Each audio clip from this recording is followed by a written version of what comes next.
मैं डॉक्टर बालेश्वर प्रसाद लोक smart channel से ताजा ब्रेकिंग न्यूज के साथ आइए देखिए ब्रेकिंग न्यूज। सूर्य देव की उपासना का महापर्व छठ पूजा आज। जानिए डूबते सूर्य को अर्घ्य देने का समय। 19 नवंबर 2023 को व्रती महिलाएं शाम के समय डूबते हुए सूर्य को अर्घ्य देंगी। फिर अगले दिन यानी 20 नवंबर को उगते हुए सूर्य को अर्घ्य देकर व्रत का पारण किया जाता है। आज देश भर में सूर्य उपासना का महापर्व छठ पूजा बड़े ही धूमधाम के साथ मनाया जा रहा है। छठ पूजा के तीसरे दिन सूर्यदेव और उनकी बहन छठ माता की विशेष पूजा आराधना की जाती है।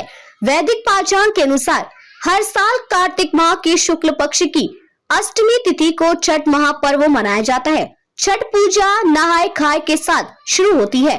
फिर अष्टमी तिथि को छठ का पहला अर्घ्य दिया जाता है। सूर्यदेव की उपासना का सबसे बड़ा और खास पर्व छठ का त्योहार होता है। संध्या समय अर्घ्य देने से कुछ विशेष तरह के लाभ होते हैं। इससे नेत्र ज्योति बढ़ती है, लंबी आयु मिलती है और आर्थिक संपन्नता आती है।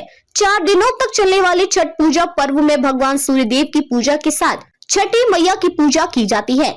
इस दिन महिलाएं व्रत रखती हैं और अपनी संतान की लंबी आयु और सुख समृद्धि की कामना के लिए छठी मैया से आशीर्वाद प्राप्त करती हैं।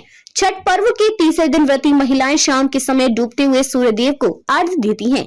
इसके लिए व्रती महिलाएं किसी पवित्र नदी और तालाब में कमर तक पानी में डूबकर सूर्यदेव को अर्घ्य देती हैं। वैदिक पाचांग के अनुसार छठ का तीसरा दिन बहुत खास होता है। इस दिन डूबते हुए सूर्य को अर्घ्य दिया जाता है। पाचांग की गणना के मुताबिक आज सूर्यास्त का समय 5:26 पर होगा। ऐसे में सभी व्रती महिलाएं सूर्यदेव को अर्घ्य इसी समय दे सकती हैं। छठ पर्व 4 दिनों तक चलता है। पहले दिन नहाय खाए, दूसरे दिन खरना, तीसरे दिन डूबते हुए सूर्य को अर्घ्य और चौथे दिन उगते हुए सूर्य को अर्घ्य देकर व्रत पूरा किया जाता है। छठ पर्व का तीसरा दिन बहुत खास होता है क्योंकि इस दिन डूबते हुए सूर्य देव को अर्घ्य दिया जाता है। धार्मिक मान्यताओं के अनुसार डूबते हुए सूर्य को अर्घ्य देने के पीछे मान्यताएं हैं। कार्तिक माह स्नान, पूजा और दान करने का विशेष महत्व होता है। इस माह में भगवान विष्णु जल में ही निवास करते हैं। वहीं सूर्यदेव प्रत्यक्ष देवता और भगवान विष्णु का ही प्रत्यक्ष रूप माना जाता है। इस दिन डूबते हुए सूर्य को अर्घ्य देने का मतलब है कि भगवान विष्णु सूर्यदेव के रूप और जल में भगवान विष्णु की अप्रत्यक्ष रूप से दोनों की साथ में पूजा की जाती है। अर्घ्य देने के लिए एक लोटे में जल लेकर उसमें कुछ बूंदे कच्चा दूध मिलाएं।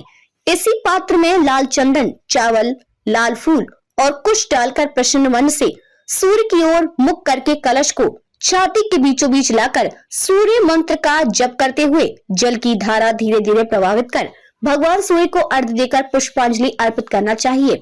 भविष्य पुराण के अनुसार सूर्य की उपासना से आरोग्य, ऐश्वर्य, धन और संतान की प्राप्ति होती है। सूर्य उपनिषद के अनुसार सूर्य की किरणों में समस्त देव, गंधर्व और ऋषिगण निवास करते हैं। सूर्य की उपासना गंगा नदी में स्नान या फिर घर में गंगा जल डालकर स्नान करने और भगवान सूर्य की आराधना करने से जाने अनजाने शरीर, वचन, मन, पिछले और वर्तमान जन्म में किए गए सभी प्रकार के पाप धुल जाते हैं।